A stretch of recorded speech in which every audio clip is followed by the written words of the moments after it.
میرے نبی کریم صلی اللہ تعالی علیہ وسلم نے فرمایا، اگر کسی شخص کو تم پاؤ کہ کسی جگہ اس کی عزت خراب کی جا رہی ہے، ہمارے ہاں کرتے ہیں نا لوگ، 3 لوگ بیٹھے ہیں تو ایک اٹھ کے جاتا ہے تو باقی 2 اس کی غیبت شروع کر دیتے ہیں اور بڑا مزہ لے کے اس کی بات کرتے ہیں، حالانکہ انہیں یہ نہیں پتا کہ جب تو اٹھ کے جائے گا نا، اب تو ایک یہ گیا ہے نا اور تم 2 بچے ہو، تو اگر تو جاتا اور وہ 2 بچ جاتے تو تیرا بھی یہی اشر کرتے جو یہ اس کا کر رہے ہیں۔ اللہ کے حبیب صلی اللہ علیہ وسلم فرماتے ہیں، کسی شخص کی کسی جگہ اگر عزت خراب کی جا رہی ہو، اس کے بارے میں توہین آمیز رویہ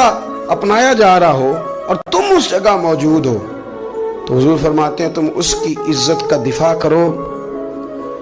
جہاں تمہاری عزت پہ حملہ ہوگا وہاں رب تمہاری عزت کی حفاظت فرمائے گا۔